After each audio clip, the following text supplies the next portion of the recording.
So, thank you very much. Hope you loved the videos. Thanks for joining us and welcome to this amazing session at CASA, where we want to explore and learn about urban mobility with an amazing guest, Jinhua Zhao. Jinhua is also a nice guy who we've been talking a lot on the last minutes. He came with the same blazer to be as nice as in the picture, so we also appreciate that. Right, it's an authentic one, right? Well, no, we want to elaborate on a topic, but we want to do it in a different way. We're discussing on that, and when talking about mobility, people tend to think basically in terms of infrastructure.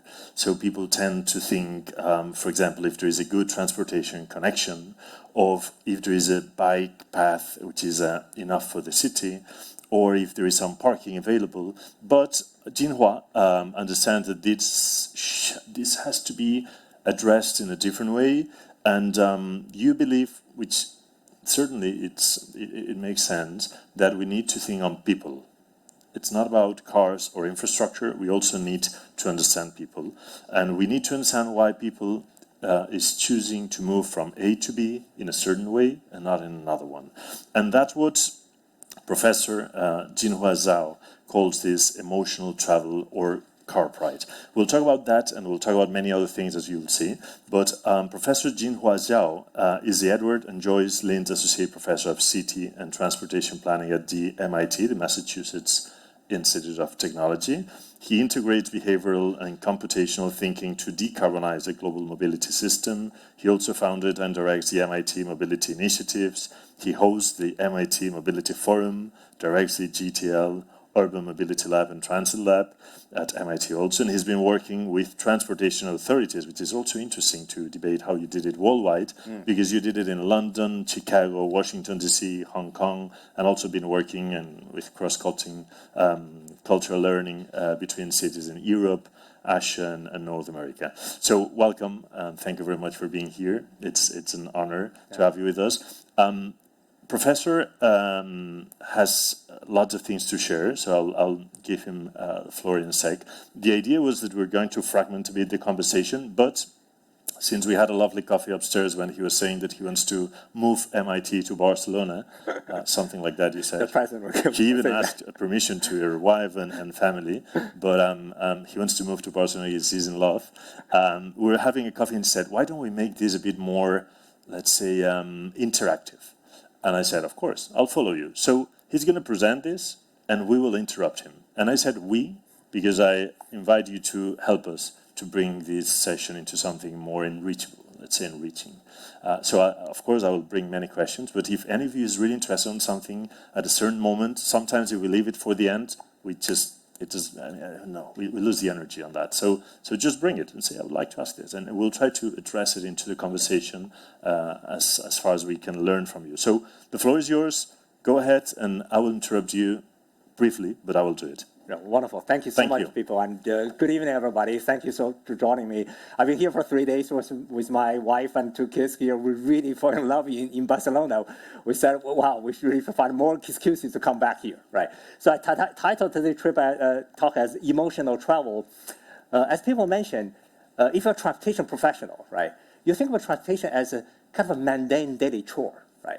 But I argue differently, right? People actually attach a lot of emotional and social meanings into how we travel here, right? So throughout human history, we invented a fantastic set of technologies that help us move from A to B. MIT actually contributed to many of the specific technologies, right?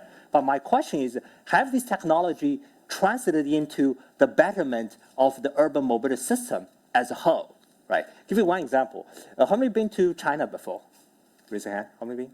A few, some of that, right? Great, yeah. So that's what you see typically in the big cities in China, many places like this. But a few of you maybe have been to China 30 years ago. If you look at this picture, what's in the picture here? People, right? Pedestrians, yeah, pedestrians, bicycles, what else? Public transit, on this, right? So over the 30 years, technology clearly improved. But is this a better system or this better system? I think we as transportation professionals, we're utterly confused. After 30 years, are we making progress or not? Right? Here, I'll skip this. So what defines the future of mobility? Right? There are many areas, very exciting things. for example, many technologies coming at us, electrification, sharing, automation.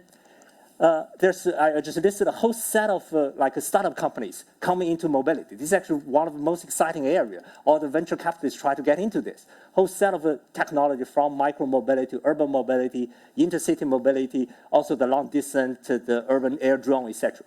Another set is in the logistics side. During COVID, I think everybody understands the e-commerce, everybody buying online, etc. Whole set of things, right? But here, I want to say that not only technology and data has changed, I want to add another aspect, which is what we define as a value within transportation also changed. For a long time, we think transportation, what do? We solve congestion problem. But today, I will argue that we also solve a sustainability problem, solve social justice problem, personal identity problem, right? So urban creativity problem and public health problem. So it's a much richer set of objectives being attached to transportation today. All right, so what will define the future of mobility? For me, I will give an answer that is a combination of a behavior and a computation, right? So tonight, I will give a flavor, what do I mean by behavior thinking? And then computational thinking, I will skip it, that we'll find another time. Hopefully I'll come back to Barcelona again for another reason for the third two. But third one, I'll try to bring the two together. So to show the power of combining the behavior and the computational thinking and how to help with urban mobility, right? So how to change behavior? I want to show this to say that that's one type of behavior here, right? Of course, this is not just for you to just have fun with it, but to say that you cannot explain this behavior with traditional transportation theory here, right? So you need today, I try to ask three questions. Is travel social? Is travel emotional? And is travel time absolute?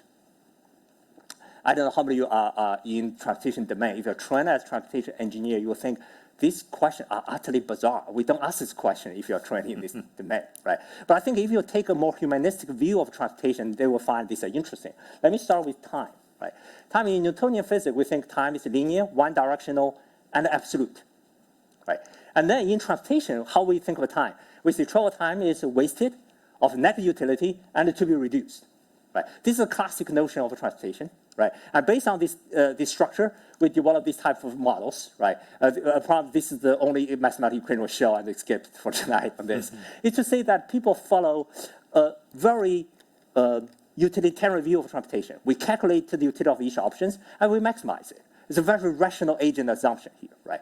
I took this view when I was a student for a long, long time until, of course, this is Barcelona. I noticed this Surrealist Dali. I just visited this cybernetic exhibition yesterday. It's fantastic if you haven't been this really.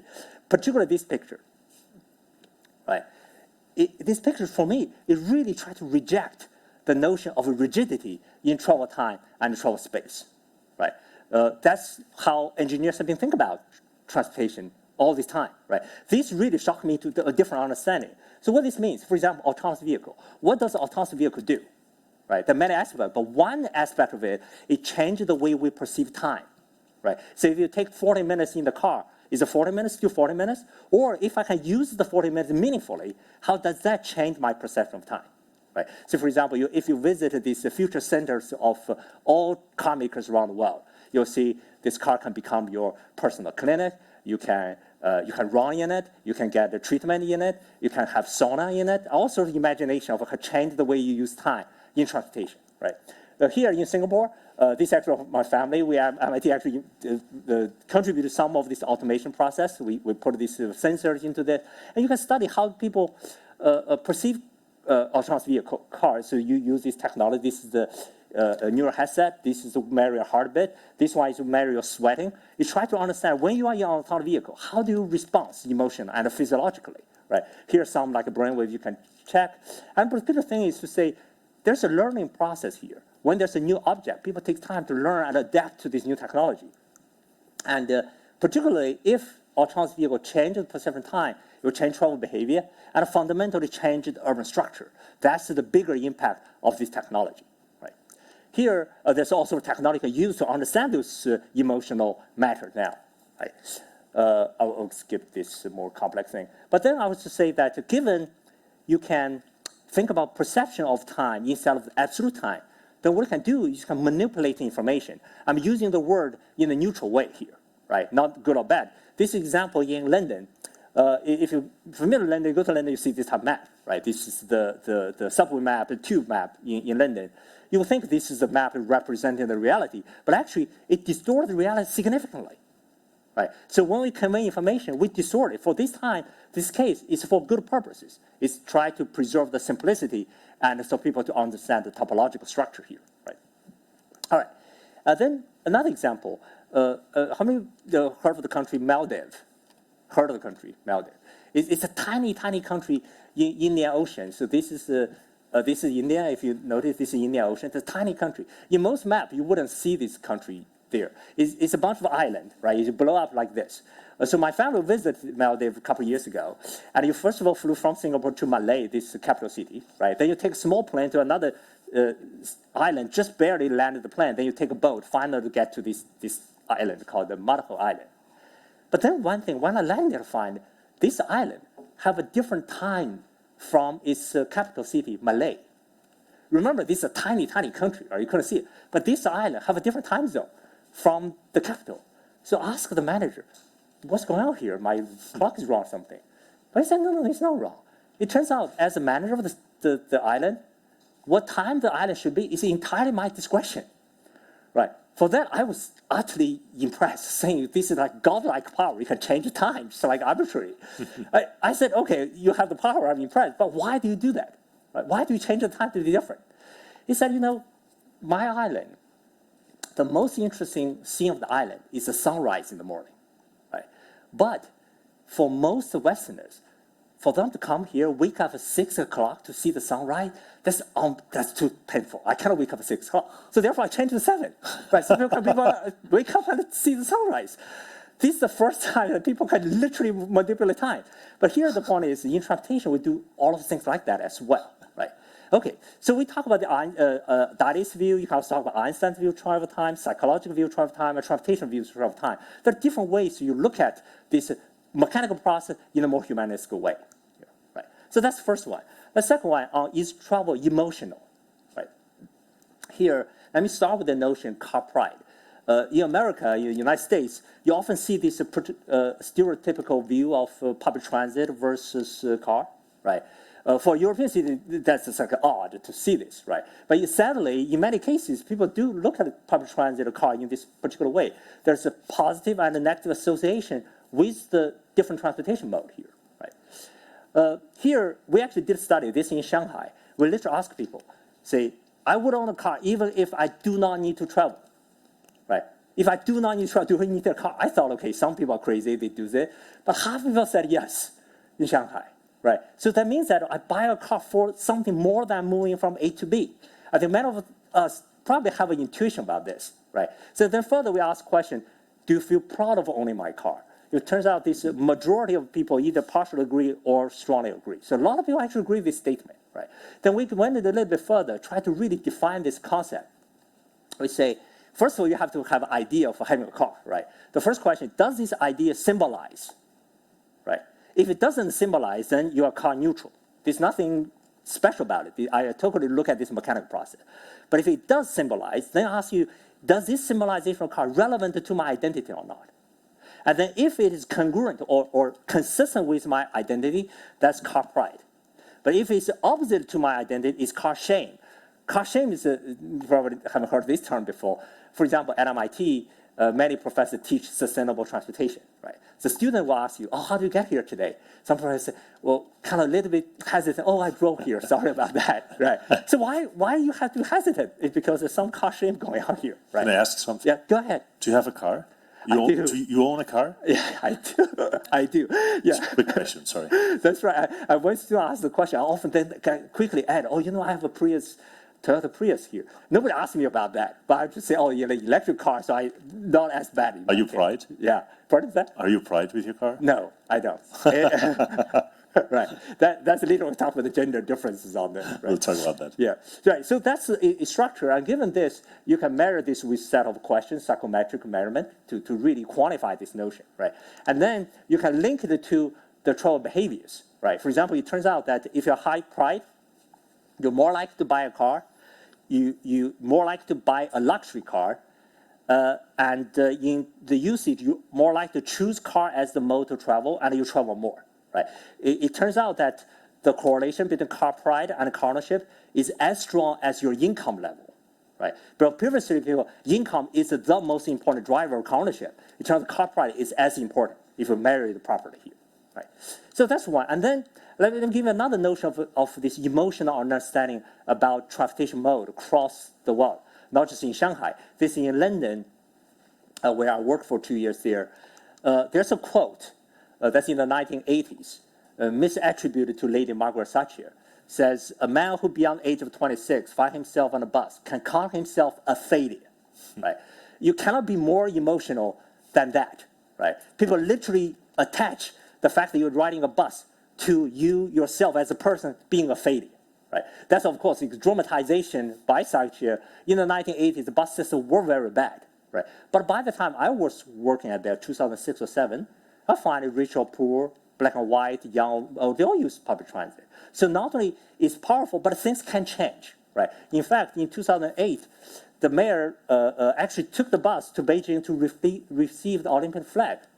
So the bus from being a failure to be a pride of a city here, right?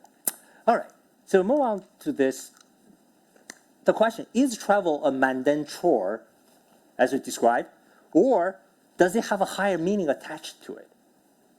Right? It turns out that if you look at all aspects of life, clothing, food, sheltering, traveling, all of them have some element of utility and have some element of vanity here. Right? The vanity part, that's what I try to introduce in our understanding of this. All right, so finally we did an international comparison. This is between Shanghai and New York City. You'll find that New York City has, Shanghai has reasonably comparable between the two. And then there's another one between New York City and Houston. I'm picking the two extremes here. New York City probably the most like pedestrian transit-oriented, while Houston the car-oriented. You can see that Houston has a much higher car price, but still quite high overall. Then we had the luxury of looking at the car price across 51 countries. I have an international comparison. So this is y-axis. The higher up here is a higher car price. The lower here is a low car price. Right? If you look at which countries have the highest car price, this is Kenya, UAE, India, Vietnam, Philippines, Malaysia, Thailand, Egypt. You can get a sense of what Why is that for? Right. Why is it? Yeah, you can. I like people to think about this. Right. This is mostly in the developing countries while having this very high price. Right. And this side, the lower car price, Japan, Ukraine, France, Greece, Chile, Australia, Switzerland. Where's Spain? Spain's here, right? Quite low price, right? To people's question, I want people to see why is such a case, right? Let me first tell you the general pattern here. The developed country, like these black dots, generally have a lower car price, except United States here, right? That's the only developed country has a very high price here, right? So yeah, well, why this case?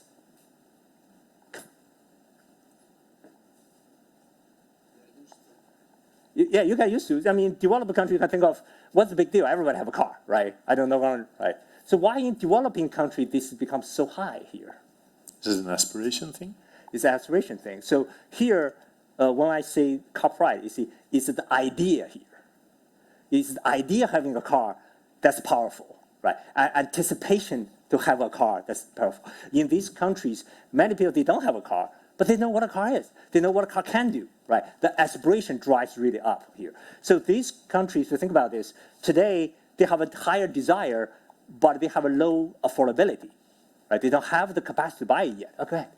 Yeah, I think also in the developing countries, the public transportation is probably not as developed, so it's a big chore to go On your car. public transportation.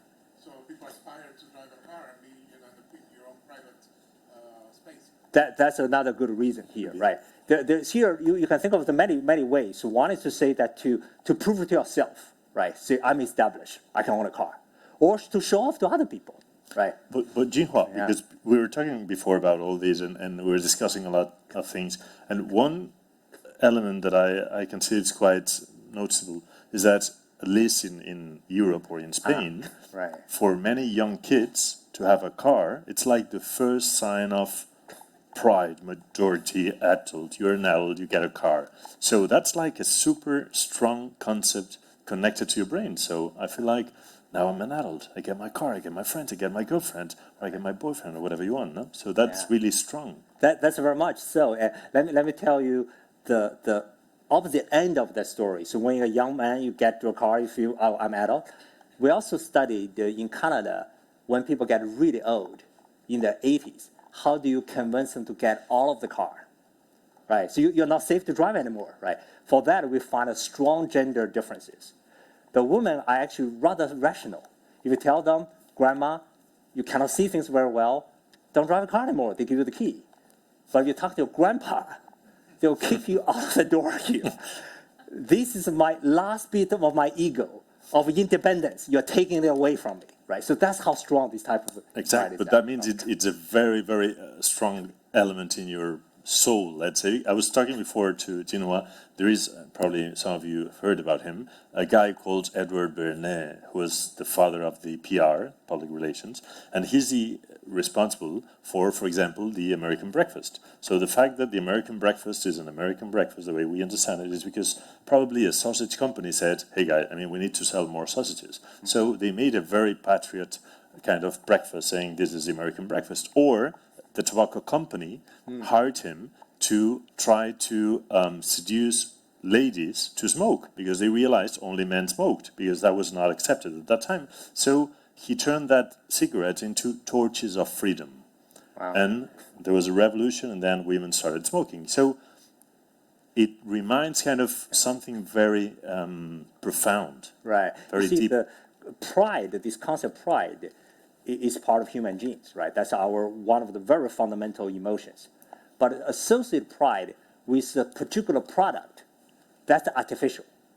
That's how we collectively created. It's a social construct there, right? So here, people have to take pride in something, right? So you can take pride in car. That's what, including we're sitting in CASA, right? Car makers. So we did all of that. You can also associate pride in many other things. Yeah, you can take the pride of, say, saving the world, reducing carbon, for example. And we feel very good when you're in your car and you drive from a place to another one. Right. You feel like comfortable. There is a question over there. Yeah. It will work. No worries. There. My question is, I'm from the United States. I'm living here now. In the U.S., I own 3 cars. Yeah. I own a van, a Ford Econoline V8 cargo van, and 2 pickup trucks. Yeah. But in the United States, you talk about pride, and have you looked at how the sense of pride and ownership of a car is constructed by the car companies? Yep. For example, after World War II, the United States had an extensive public transportation system. And you probably know the story, how General Motors started buying up the transit systems, particularly in Los Angeles, and phased them out. Right. And created the need for cars. There was no other way to get around. Eisenhower created the interstate highway system, which created the suburbs. And so after World War II, there was this massive social migration to the suburbs. Now we're in the state in many cities in the United States, for example, Miami, where you cannot move your car during rush hour. There's too many cars. But have you looked at how that desire, that pride, is actually constructed by the companies that have a vested interest in selling the product? Yeah, very much so. There are several things I want to say to that, right? One is the urban structure, right? So in many cases, in American particularly, having a car indeed is a necessity, right? As an individual, you cannot change urban structure single-handed. So given that structure being defined, you don't have much options, right? So that's one area. So for example, if you live in Barcelona, you probably really don't need a car. I mean, you can travel so freely. But not many American cities look like Barcelona, right? That's saying all my colleagues in America who are doing city design, transportation, I really encourage to come here to see what a city could look like, right? So they have a different imagination there, right? That's the one thing. The second thing about this construction of pride here, right? Let me quote some. In 2017, Mercedes-Benz as a company spent $200 million on advertisement in the U.S. alone. right? They sold some 300,000 cars. So if you convert that, they spend about $2,000 per car on advertisement. What they are doing is construct such pride. $2,000 per car, such level of investment to construct this notion here, right? As indeed, that's very much entrenched in the process there. I would like to ask you a couple of things now that you're with the pride element, and we'll keep on going. Jinhua was saying to me before that he wants everyone who works in a city, urbanist, architect, or colleagues to be in Barcelona for 3 months before they start building anything around. But apart from that, 2 questions. First, you said about when at the 80s, certain places you have to say, Mom, you cannot drive the car anymore, and she would understand, while the man doesn't. But you told me before that gender, or there is not a huge difference in terms of gender regarding to pride. And the second one is, how do you measure pride? Because as you explain in your paper, Jinhua has a really interesting paper in where he researched about China some years ago, and in the paper you talk about some core self-conscious emotions which, along with the pride, shame, guilt, and embarrassment, are really strong. How do you measure that? Right. So, first question on the gender difference, right? I should be careful here. The statistic, if you look at the on average, gender's impact is not statistically significant. That's the on average. But individual variation is significant there, right? So there are many pro-car males, many pro-car females. It's just somehow, on average, they wash it out with each other, right? So there are major differences here, right? Second one about the methodology, there are 2 different type of methodology. One is they call it psychometric measurement. I skipped this a minute ago. That's a simple, let me see if I can find that. It's a simple way of doing that. That's developed by psychologists.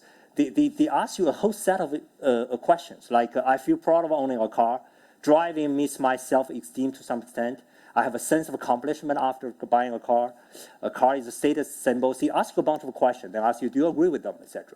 By consolidating this, they call it the latent variable, then you can capture the latent concept, that's car pride. So that's why we're doing that, right? There's more other concept called the implicit association test. That's actually give you these computer games, right? To say that, ask you something, then you respond. It turns out if something is positive related, you respond quickly. Okay. So by observing the response time differential, you can identify some. That's some of the challenge. Okay. The more advanced one, of course, you can use neuroscience. You're putting yourself into an MRI machine. They can look at how your brain activity, which part of the neuron really lit up when you see different things that you get positive. And just one last thing before you keep on going. You mentioned before the pandemic, and you were saying that pride is a very core element in ourselves. But with the pandemic, things changed. Because above pride, there was safety. Right.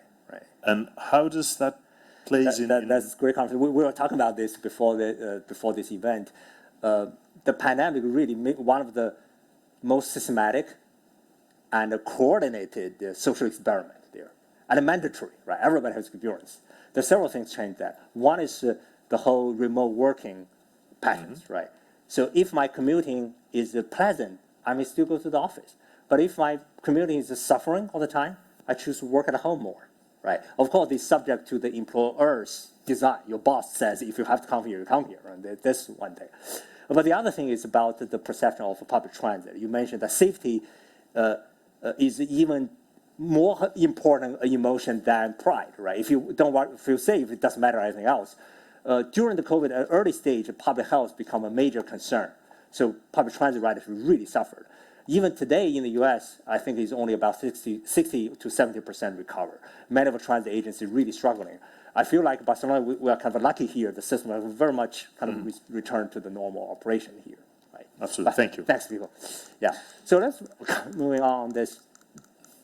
We were saying about the countries which are more developing, there were more pride. Yeah, exactly. Right.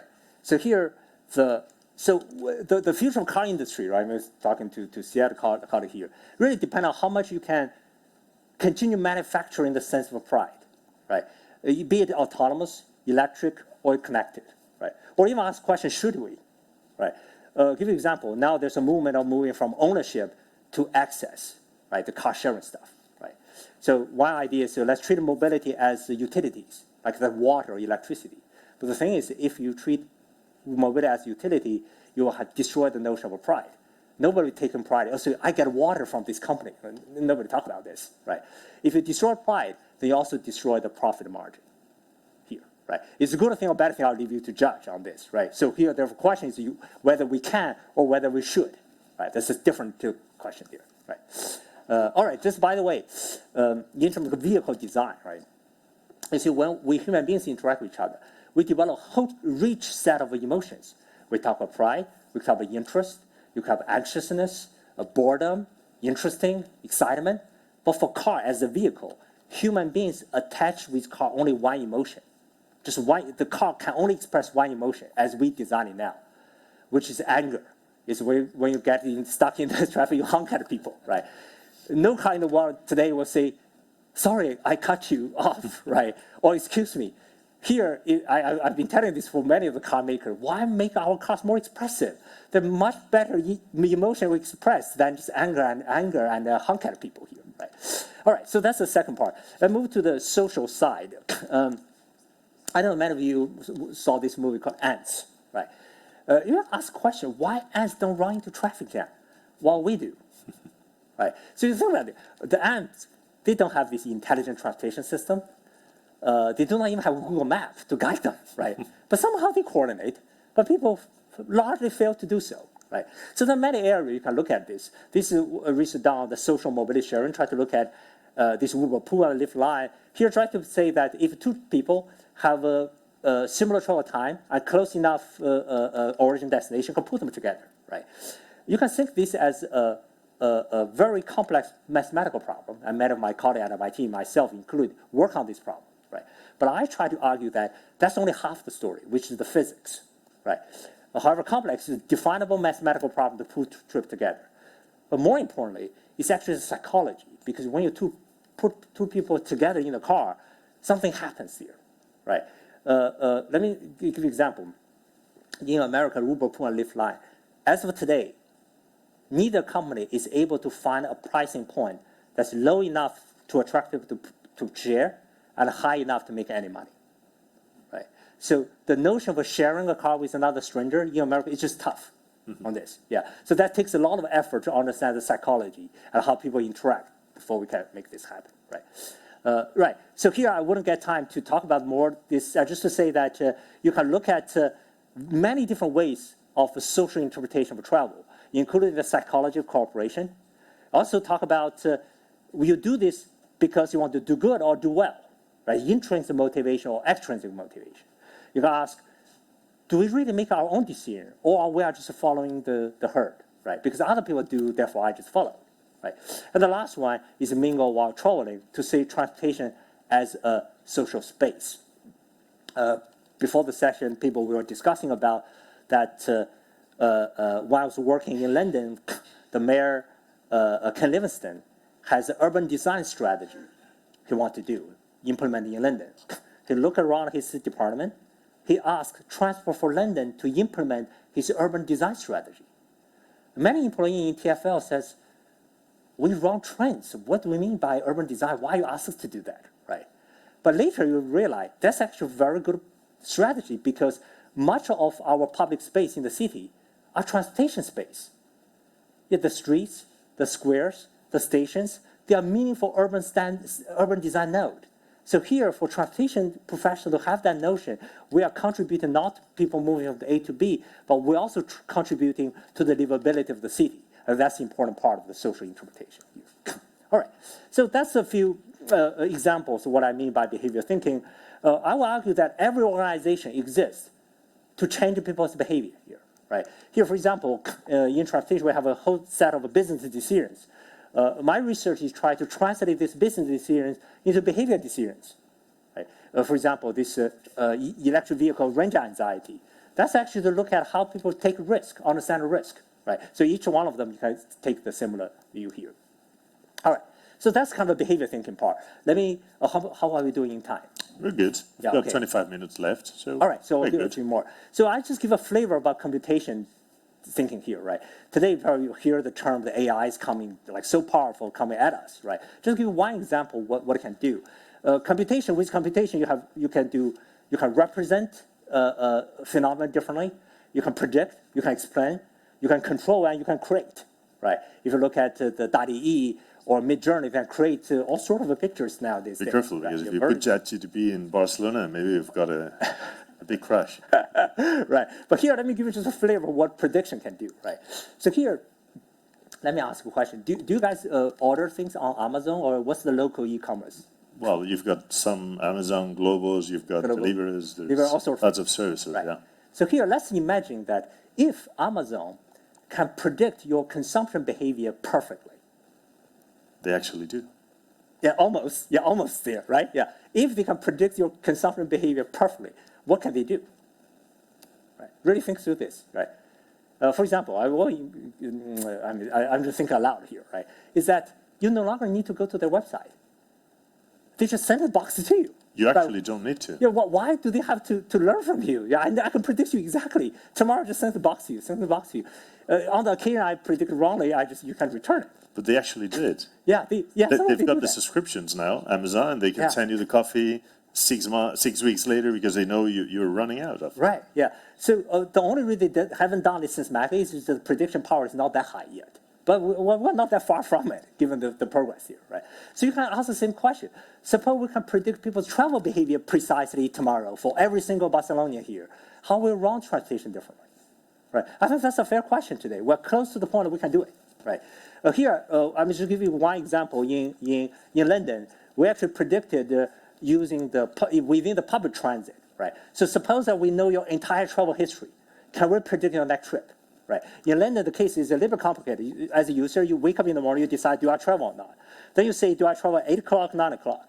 Then do I start with Angel or Barbican? Then I go to St. James Park or Victoria. So the whole chain of decision-making here, combined with complex process, right? But it turns out, this is my own lab, you can predict based on the existing regularities. You can see that history repeats itself. Right? This, without explaining the legend, you can kind of have a sense of this at home, this is your work or school, this is kind of transportation part. So as long as you can observe these patterns, you can actually predict people's travel behavior to a high degree. That's what we're able to achieve. We can predict about 90% accuracy for the origin, 80% about destination, 7% of departure. That's like 7 years ago. So today you can predict even more. No, I was just wondering, and maybe our audience today is also wondering, if they can predict or they know us as good as they know us, because they know us very well, I believe that in a way we could go to work every single day with the prediction of our Google Maps sending us in a different route so that we don't meet at the same street at Diagonal or at Aragon or whatever, in a way that we don't kind of meet all together in the same places every single day and make the city to work in a more efficient way. Right. That's a very good point, right? That's a very good point. I think in principle, we have the technology to do that now. We can actually route people either to transit, cycling, or car in a way that really maximizes the efficiency for everybody, right? But the trouble is the following. The solution that's optimal for the whole city may not be the solution for you individually.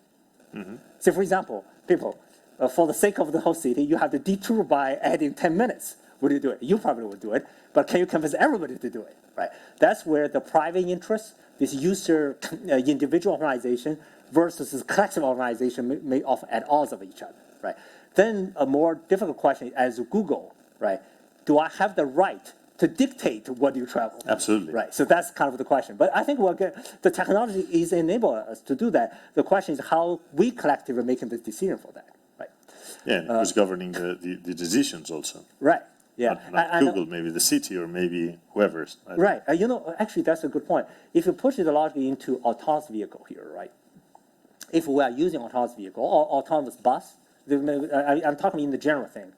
Autonomous vehicle, now we refer to automation only in the sense of this micro-level control. Acceleration, deceleration, turn left, turn right, right? But automation can be much higher level. For example, they can say, let me give you a different route choice. I route you a different path, as you say, right? But they can even do more.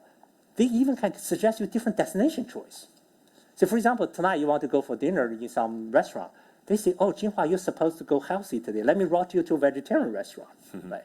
So here, by that time, do people feel even comfortable here, right? So are we losing our agency to machines? That's another big area that we should discuss. Right. So, well, so last I'll just to say the behavior and computation combination, right? Let me mention one thing. You may heard of the term machine learning. That's the kind of technology underpinning the artificial intelligence. Let me give you a sense of how behavior theory and machine learning is combined these days, right? For a long time, we have two different school of thoughts. One is a domain-specific model. See, I'm a transportation scholar. I develop transportation theories. Or I'm a biologist. I develop molecules based on my theory. And then there's this machine learning model thought, which says, I don't have any substantive theory. I don't understand transportation or chemistry or anything, but I just have a bunch of data. I just dump into them finding patterns, right? For a long time, this is the conventional notion of which one is better at what certain situation. So for example, the machine learning model often have a very high prediction power, right? We actually had a meeting, conference at UC Berkeley a couple of years ago. We brought transportation scholars and computer science together, right? One computer science comes to me saying, Jinhua, you know, I never learned transportation. I don't know your theories. It's just my model predicts better than yours, right? This is a conversation actually happening to many, many domains. You could be material scientists, molecule biologists, all those domains. They're being asked the same question here, right? So is the domain knowledge still useful, right? Of course, it's very frustrating. And then what's the advantage of having a theory or having a domain knowledge? There are two notions. One is the domain knowledge allow you to interpret. So we know what's going on in the model. We can explain it, right? One big issue of today's large language model, like GPT-4 or ChatGPT, etc., is that not only we don't understand it, even the developer of the model himself do not understand it. That's what we really concern as the danger. So we're losing interoperability here, right? That's one thing. The second one is robustness. Robustness meaning once you design a system, if you have a small disturbance, right, would that really shock the system or not, right? It turns out that if you have a theory-based model, you're more robust, right? You can deal with these noises. But if it's a machine learning model, changing one small bit, the whole model may suddenly collapse without reason. When I was thinking on your model, when you studied China, for example, you measured China in 2012, right? Yeah. In 2012. Right. And I was thinking, how frequently should you map again the system? Because the evolution is so fast. I mean, in the 80s, if someone would ask, how's going to be the transportation in the city in 20 years' time, probably everyone would say the same. Yeah. But now it's so difficult to predict. So how frequently should you map again a city, a country, or a society? Yeah, that's a great question. For that, I do think these days the changing of a norm is accelerating, right? For example, one thing I think that COVID did to people is why many of us are more in the reflective mode. COVID for 2 years, you start at home, you think about things, right? You think about, do I want to continue my career? Do I really like my boss? What about I change it, right? So many people think about this, more reflective, right? The second one is people are more agitated. People have some sort of anger they need to compress into 2 years. They want to express somehow, right? So here, these 2 years, I do think may change the norm quite a bit, right? It's definitely a good time to remeasure many of these conditions here, right? So on this, this is kind of the conventional wisdom about the domain-specific model versus machine learning models, right? Here, of course, the current attempt is the two sides reconcile with each other, try to say, can we bring the two together so we have a better understanding from both the machine learning side and the domain-specific side. Here's some attempt of how we bring the travel behavior theory and the machine learning together to enhance both the prediction but also interoperability here. Right. So I wouldn't get into the detail in this one. But general idea is saying that the theory provide a main structure here, like this main structure, but the machine learning gives the local details on that. So that's one sense of looking at this, right? Lastly, I'll just say a behavior perspective of artificial intelligence. I recommend this book, Think Fast and Slow, by Dan Kahneman. He tried to say that when we make a decision, right, we think we are making a decision as this conscious part of the brain. But much of our decision is actually made by this big elephant here. It's an unconscious part of the brain. We do things that without being recognizing it, right? For a long time, the artificial intelligence in the 60s and the 70s, following the idea of we model this. That's generation one of artificial intelligence. Today's artificial intelligence based on different neural network is kind of using this subconscious part of the brain's model, right? But of course, the future is to say that most experts, both on the computer science side and psychology side, the future is really you bring the two together to have a deeper understanding of this, right? All right. So lastly, I'll just conclude with this notion. How do we bring this together to decarbonize mobility, right? Before that, let me ask you guys a question here. What do you have for dinner last night? What do you have for dinner? Fish. How about you? Nothing. Yeah. How about you? Yeah. Fish. Okay. Yeah. How about you, people? Some artichokes. I had some edamame also. Oh, okay. Oh, nice. Nice. Yeah. So, how much did the meal cost you last night? €3. €3. How about yours? You're a fancy guy. You guess. It should be the same. $30. No. It was at home. I made it. You're invited. It was at home. Next question. How much time does it take you to have that dinner? To eat? Yeah. 5 minutes? 10 minutes? You? Half an hour? It took 30 minutes. 30 minutes, yeah. How much carbon does that meal, your meal actually embodies? Carbon dioxide in this process. Yeah. Yeah, emission of carbon in order to make that meal. Yeah. Do you have? Yeah. Most of them, we have no clue. No idea. Right? No clue. So here I'll just use an example to say that for every aspect of life, we have a sophisticated accounting system for money, have a sophisticated accounting system for time, and we have zero understanding of carbon. Right. So that's just reality here. Right. So what I really want to push is this, to say that we should treat money, time, and carbon as three fundamental pillars of our social accounting. So in the sense that if I bought this jacket, say it cost me €50, take me 20 minutes to buy, this embodies 30 kilograms of CO2, for example, right? This glass of water. So every single thing we do, money, time, or carbon. I think that's the foundation we're really serious about climate change and doing things. If we don't account things, don't measure things, we're not going to change it, right? So that's one thing. So here, for that, that's where we can link this national commitment. Spain says by 2030 we're going to do whatever, right? Or United States says to the individual's action here. Every single one of us can do, right? So we are making a small effort here. This company is a small startup we set up with my friends here is to try to capture the carbon emission in mobility. So for example, today you take the train to come from your home here, we can calculate how much carbon it takes.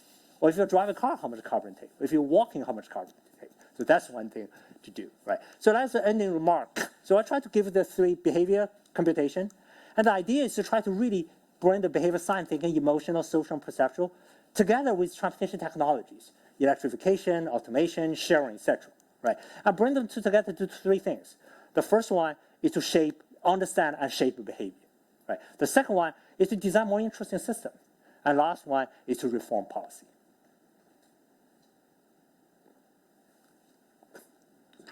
Right. All right. Yeah. So here, the behavior thinking really helps us identify the opportunity, and the computational thing can help us offer the solution. Right. With that, thank you everybody so much for today.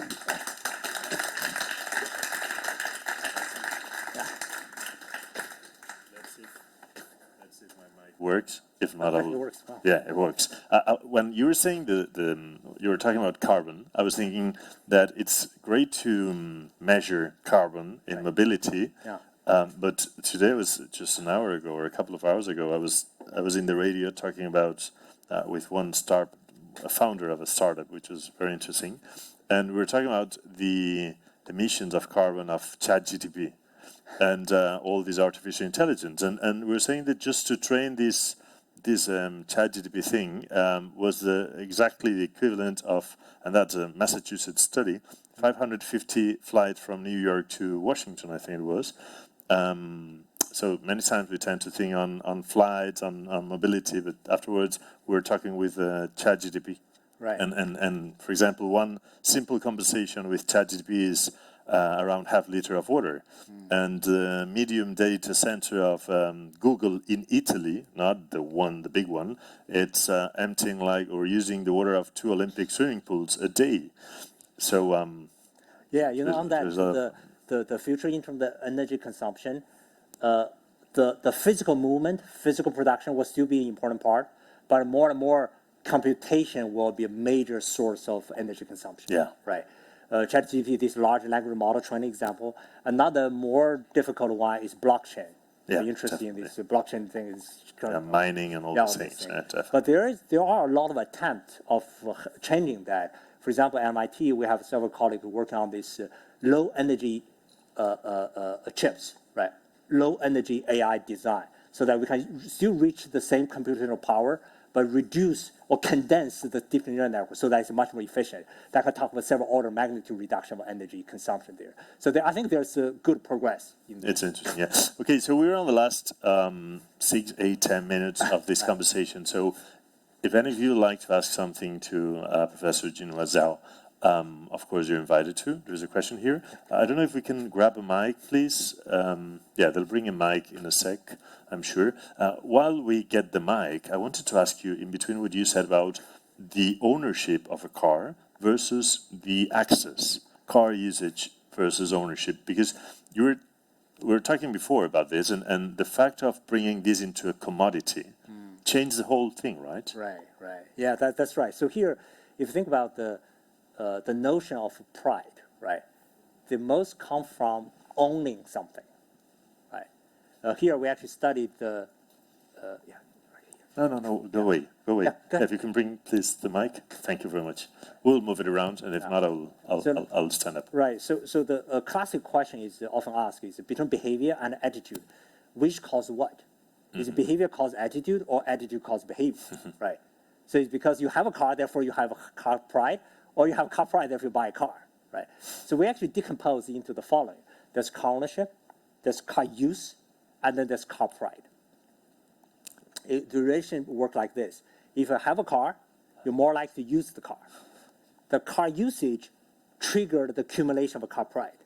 And once car pride is there, it kind of encourages you to buy more cars. So it goes like this direction. So this is like when having music. I've got these discs at home from the Beatles or from Mark Knopfler, and then you say I've got it in Spotify. Right. It's not that exciting, right? Right. Okay. Yeah, go ahead, please. Okay, thank you very much. Thank you, Professor, for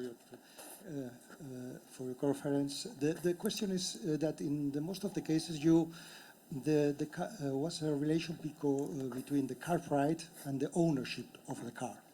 But you know that the new trend is the car as a service. That in the future, the new generations will not buy a car, they will use a car.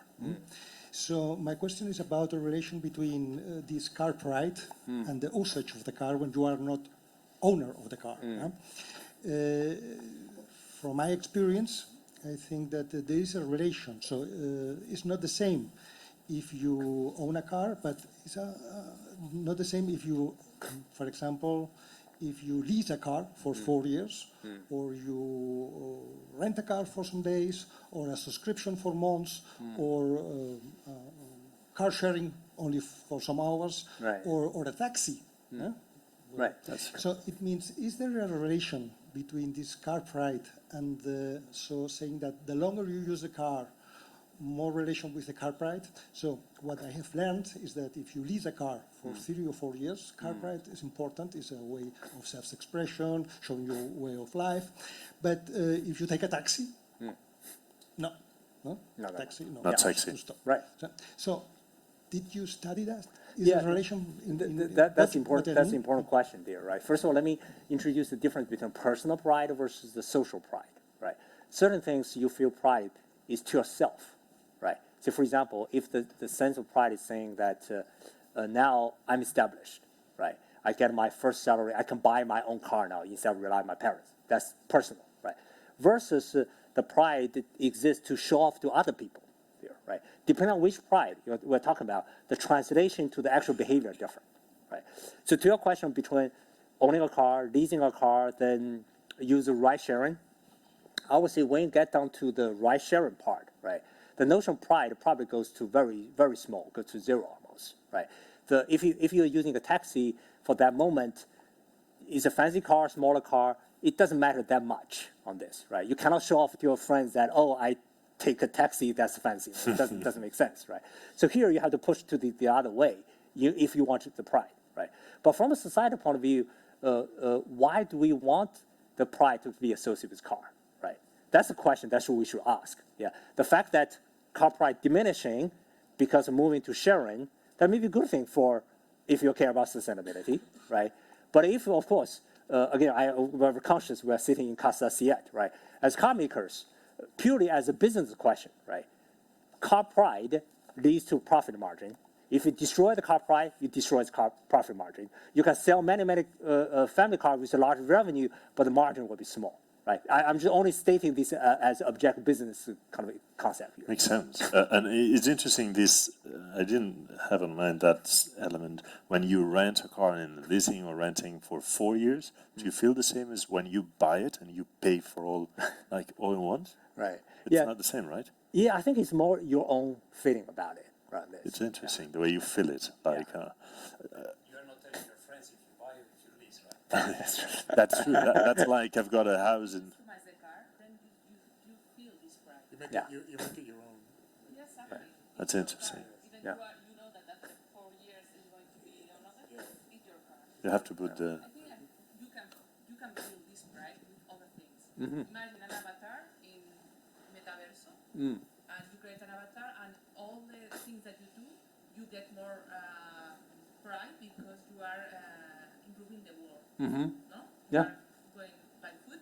Right. And Right. you are in the metaverso with your pride, with your avatar. Right. No, but that's very interesting. Yeah. There are even some, well, you all know, but some car brands which they can, especially in luxury segments, which they can give you an NFT so that you can have your car in the metaverse, so that when you get into that game, you go with your car, and that pride is even double. Right. So you have to make a study with the metaverse. That's a bit big, but you can go. There is a question here. Yes. Wonderful presentation. I love it. Thank you. And I have a kind of a long commute in terms of European standards, and I very much wish I could reduce it, or maybe find a job where I can take public transportation, because I live not too far from public transportation, and the ultimate in happiness would be to walk to work. However, when everything is perfect and there's no traffic jam and I drive to work, it's rather pleasant. I put a podcast, I listen to my podcast, and I feel this sort of communion with myself and the car, and Yeah, we like driving. So, and it's wonderful, right? But I do agree that it's not the most sustainable thing, and my quality of life would improve tremendously if I could walk to work. Right, that's interesting. But that also has to do with the time absolute that you were referring to. That's right, that's right, yeah. So here are two thoughts, right? One is, we often make this joke in US cities, is everybody else to use public transit, I drive my own car, right? So that's, of course, if everybody thinks that way, then you are stuck in the traffic here, right? That's why ants don't go into traffic. For them, the collective mindset is dominant, right? For us, we are mostly individualized on this, right? Then also to the point about the travel experience. If you have a commute of 40 minutes, depending on the situation, you may enjoy it or hate it very differently, right? Again, this is quoting the data from America. They look at 25 different activities you do in the day. I watch TV, talking with friends, having dinner, going to work, returning from work, work itself. And then the whole ranking of happiness of 25 activities, right? Then in the bottom three are three things: AM commuting, work, and PM commuting. So transportation as a professional, we failed miserably on this, right? So here, how do we not only reducing the time, but improve the quality of the time? I think that's a major question I think we should ask.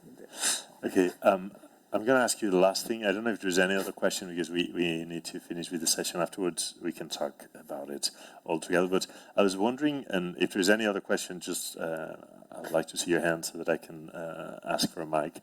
But we were saying that one of the first clicks, let's say, in our mind as kids is when you get old, and the first sign of an adult is that you get a car. But now the teenagers don't think the same. Many of them don't even want the license, or so how is that changing the whole thing? Is the pride changing? Is their need changing? Is that they have different priorities? Is that, I don't know. Yeah, because that will change also in cultures. Right. Also, it depends. That's a great question. We're still puzzled about it, actually. We only have data. We did a study on this, right? Try to say, is the difference generational or only age related, right? So we did study up to 2017. We find that the young people behave differently. But if you control their income level, control their family structure, control their where to live, they behave just like before. Interesting. But that's up to 2017. So the fact that you find they don't get cars more, etc., is only because they are poor and they are not married yet. They don't live in, so that's only true up to 2017. We don't have data between 2017 to now. Something fundamentally changed. So if you control for income, family structure, young people really behave differently. That's where if the car price really changed, that's a much more fundamental question here, right? So that's one thought. The second thought is previously people are isolated. If you want to gather with a friend, you have to drive and to do things, right? Today you have much other ways of communicating or connecting the virtual way. So therefore substitute the need of this physical travel. That's another theory. But I don't think it's ever conclusive answer that. Makes sense. Okay, last two questions. First the lady, and afterwards we finish with. Okay, thank you. First of all, I wanted to add something to this because I'm 30 years old and I just got my drive lessons last year. Congrats. So concerning Mr. Stature, I just get my success in life last year, something like that. But I don't have a car, and even my parents have a car and is available whenever I want it. I don't use it, and I'm not driving right now. And I don't have in mind to get a car in the next 5 or maybe 10 years. But for example, I was thinking about buying my own home. Because for me, it's more important this, even if it's really very expensive to buy a car, than having something like this. And I also think it's because I live in Barcelona. I'm really used to get the public transportation or to walk, because this is a city that give you all these chances to these other options for transport or to travel. So I wanted to actually ask a question about the young generations and what is expected to happen, because I think I could talk about it. Yeah, first of all, you should feel lucky you are living in Barcelona, right? Thanks to see. Yeah, indeed. Yeah, because I can think that it is not happening in other cities, maybe in Europe, little cities, but obviously not in the States or in Latin America and on other bigger cities. So this is a bit like, what do we do, doctor? Right. Is she okay? That's right. Yeah. So here, actually, I'm similar with you. I get my license and car when I'm 30, when I had my son Duco. Yeah, that in America become really necessity. I cannot live a life with kids, etc., without car. That's right. Right. So here, indeed, the difference between like building one is really critical here. Right. For America and Europe, you can see the contrast. I think big question is the one from developing country, where they are urbanizing, they are building their cities at this stage. So what type of city are they building? That's the important question. Yeah, are they following a European model or following a Europe model? Here, I really hope that they come to Barcelona more and learn this human setup as their model. Okay, let's go with the last short question, please. It's very short. It's a comment about the younger people starting to lose interest in driving. And I think it's very interesting socially because it means one less ritual, coming of age ritual. It used to be when, thousands of years ago or hundreds of years ago, we had lots of rituals in different parts of our lives, right? And they've been kind of disappearing, right?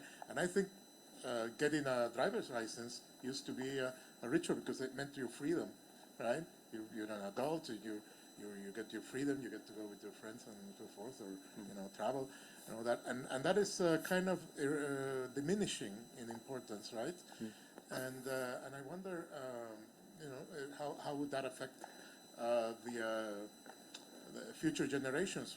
Yeah, I mean, here the thing is, I'm not saying we should get rid of pride. We cannot get rid of pride. It's towards which object or which event, which experience we develop the pride here, right? We can find alternative rituals for our younger generations here.